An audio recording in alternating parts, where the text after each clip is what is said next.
Hi, everyone. Thank you for joining me for today's World Session. We're Thursday, the 3rd, I believe, of February. I can't believe we're already in February, but here we are. So I'm going to go and hop in to the session. We've got some things coming forward, moving forward, making decisions and change, some fatigue and void or the void.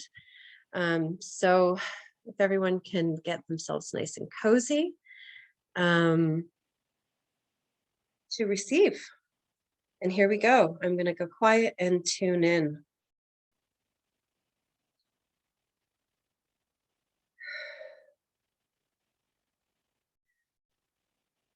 So what I'm noticing right away is this electrical, this static activity over the body systems. So over head to toe, it feels like being electrified or scattered, and the energy is not centered within. It's just vibrating really like I can see almost these spikes coming out of I'm looking at the globe, I'm looking at the world, and it's like static electricity.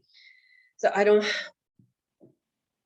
so there's two things happening where, okay, there in order for change to take place, sometimes there needs to be that big shock, right? There needs to be something that happens. There's a catalyst to change, right? So anger is one of the things, one of the major catalysts to change. So until you get angry enough about something, and it's interesting that anger is coming up, right? Until that anger comes up as a creative force, it is the catalyst to change. Anger rises, and then we do something about it. So therefore, women's movements, for example, or animal rights movements or activism, it's a group of people or even individually for yourself where you've gotten angry enough to actually do something about it. I keep saying that sentence over again so you can look at yourself and your life. So all of the places where you remain in apathy, and say, I don't want to change, I can't change. It's someone else's responsibility if I change. That's a really big one. I have to wait for someone else to do something for me so that I can make the changes that I want for myself. So that's completely abdicating self-responsibility, autonomy, and stays in that apathy, that apathetic space towards yourself, that irresponsible space where you blame and victimize others and yourself. It's really forceful and pushy and whiny and needy. But anger comes in and shakes that up. And sometimes it feels uncomfortable. It kind of puts your life in your face. What haven't I looked at? What aren't I looking at? What needs to change? Do I need to get to bed earlier? Do I need to eat better? Do I need to drink more water? Do I need to cut certain people out of my life? Do I need less screen time? I don't know, I'm just giving very simple examples of where anger can come in to support you up. And then there's all these thinking about anger. Oh, I can't, if I feel angry or I'm experiencing anger and it's moving up as a creative force to create change, well, that's bad. I'm aggressive.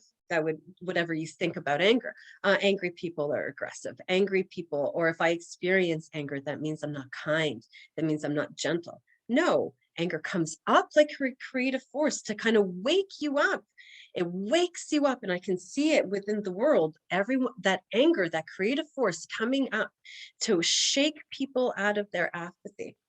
So anger comes up from the liver. So we're in the liver and it's vibrating, and it's vibrating. I can feel it also vibrating out on the way cheap. So we don't want it to turn into, we don't want pathological anger. That's resentment and judgments and frustration.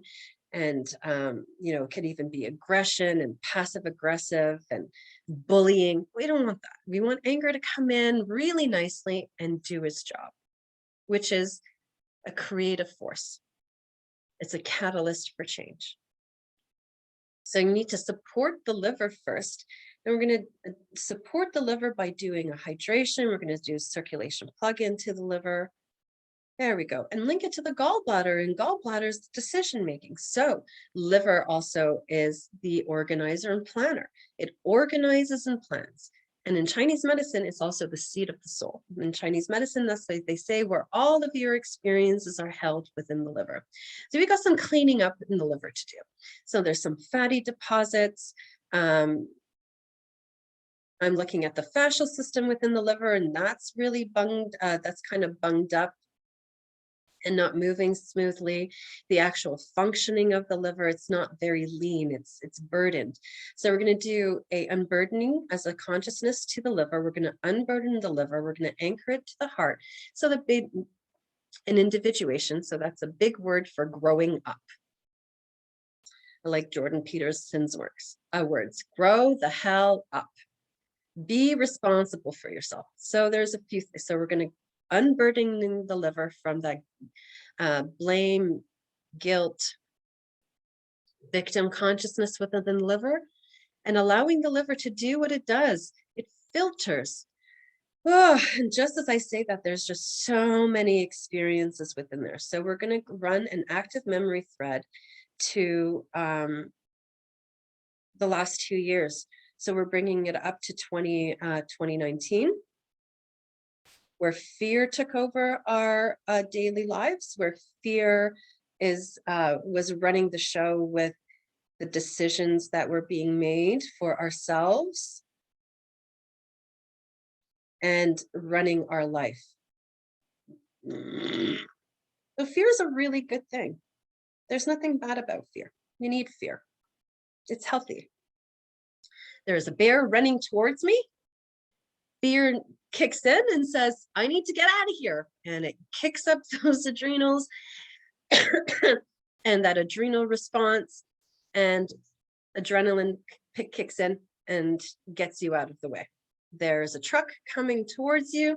You jump out of the way. It's an automatic response. Fear comes in and you respond, you react.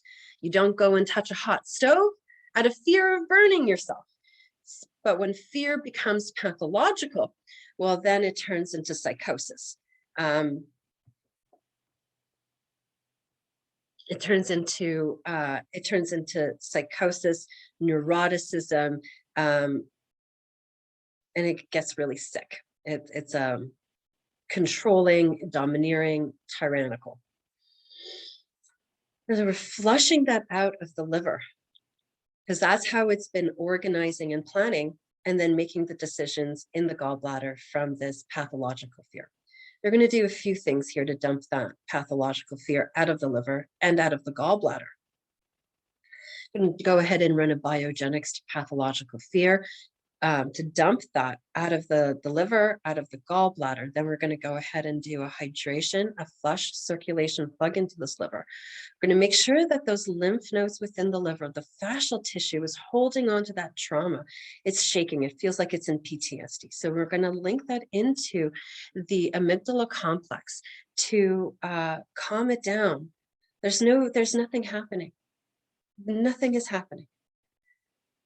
I make my choices for myself based on myself.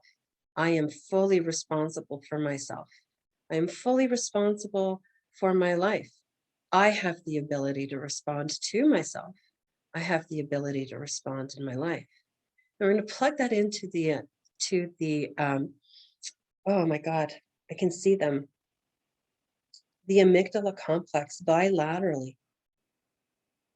Dumping blame victim of letting other people dictate what needs to happen for you in your life, and dumping that fear, moving out of that that overactive, oversensitive nervous system, and putting it back into the parasympathetic, that calm space. There's no danger doing a switching technique to help the nervous system deepen in relaxation to the amygdala complexes, linking back, going back into the liver. And this is, I'm going to go ahead and do a Seedry to the fascial tissue within the liver to release that trauma. It needs to shake out of there. Oof, there's so much of it. I'm going to link that into the bladder. into the integumentary system to the saliva so that it can find every way that it needs to release out for yourself. So you may be going to the bathroom a little bit more.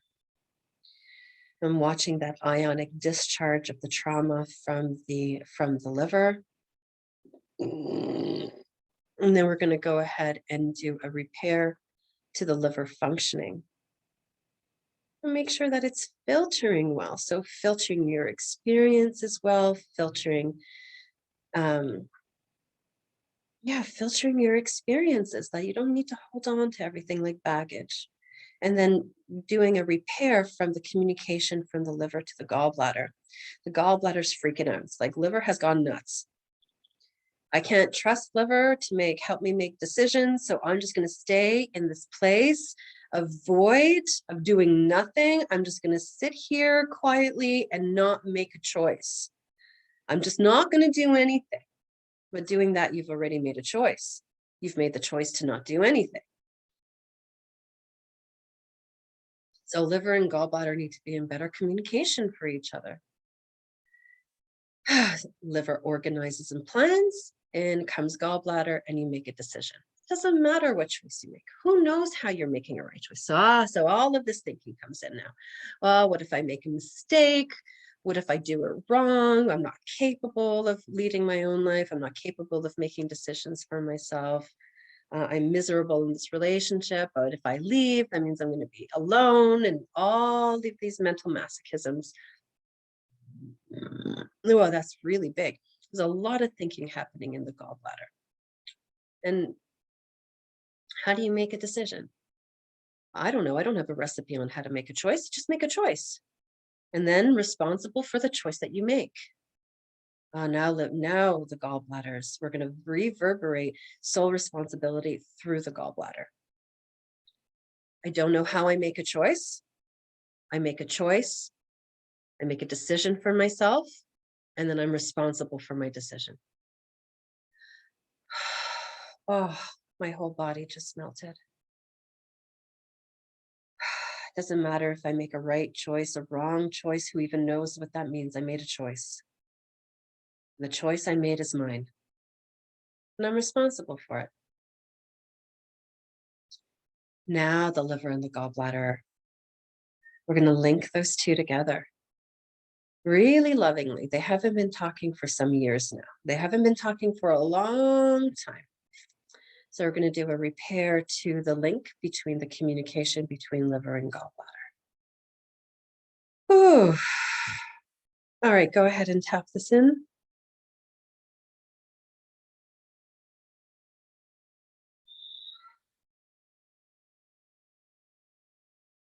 I'm going back to that staticiness of the Wei Qi. It's no longer there. It's calmed down. That's really nice. Looking at the nervous system, that seemed to have relaxed. The amygdalas are not as inflamed, but we're going to go back and do a little bit of amygdala repair. Linking amygdala repair to adrenal gland repair. So they're both really, they're burdened. There's really this overactive thinking, even if it's, you just hear the noise of your mind all the time, the noise of your thoughts. It's really impacting and weighing down on the adrenals. There's an adrenal fatigue that comes in, and then the system starts to feel really tired. So we're going to do a repair to those adrenals first. So we're in the adrenals. What are we doing? We're going to balance out the hormones within the adrenals bilaterally. We're going to do a hydration. They feel really crispy. We want to make sure that they're using the water that you drink, that it's being used effectively for the body so that they're staying hydrated. I'm going to do a repair to the absorption of H2O, repair to the transmutation from H2O into H3O. And we're going to do a body chemistry. We're going to do a body chemistry to intolerances within the adrenal glands. Now, this intolerance isn't a food or a drink or external factors. It's negative self-talk. It's just had enough. That constant pushing of yourself, I'm tired. Well, I'm going to get up and, well, the dishes are more important than me. I have to, I should have done this. I could have done that differently. And that constant replay of beating yourself up. So total lack of compassion. But it's sticky in there. It's so defensive. It doesn't want to let it go. So, well, if I don't beat myself up, well, how am I supposed to know I'm doing a good job? Whew.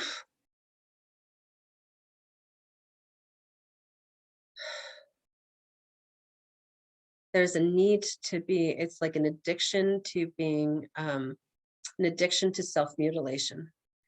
Whether you're actually mutilating yourself through eating disorders, or mutilating yourself, actually physically mutilating yourself, or self-mutilation through self-abuse, through the words that you use to speak about yourself. There we go. So we're going to dump that as a consciousness of misperceptions of self. Going to anchor it to, we're going to anchor it to the brain. It doesn't want to be dumped yet. So we're going to anchor it to the brain to give an openness or different avenues. Oh, well, this way of thinking, there's other ways to think. There's other ideas. Maybe a little bit of childlike curiosity can come in and can start questioning your thoughts in the sense of, well, is this really true? Is this serving me? Am I actually benefiting from hurting myself? There we go. So you're going to anchor that to the brain. Nice, tap that in. Then going back into the amygdalas now. So linking that work from the adrenals to the amygdala complex.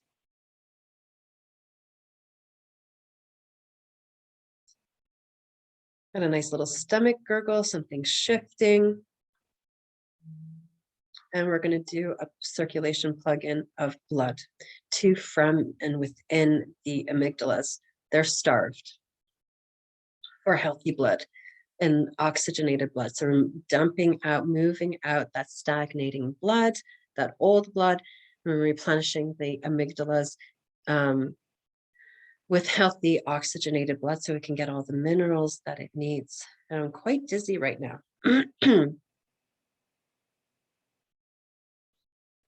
And we're going into the prefrontal cortex, which has to do with higher thinking mechanisms. So higher cognitive function. And it feels like there's stress within the prefrontal cortex. So we're going to go ahead and do, we're going to dump the impacts of tyranny. So whether it be experiencing tyranny from outside or your own inner tyranny, doesn't matter, regardless of source, whether it be environmental tyranny from others or internal. There we go. And we're going to link that into the diaphragm, small intestines for support, synthesis, and neutralization. There we go. All right, tap this in.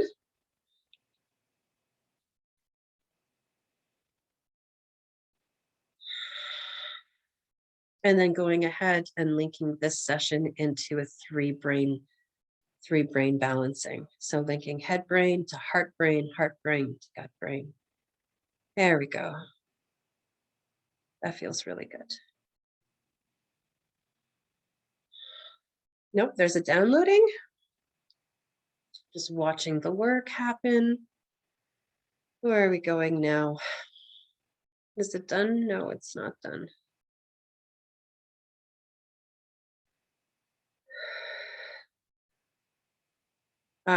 So we're going into soul responsibility. And you can say this out loud for yourself. I take full responsibility for myself. I take full responsibility for my feelings.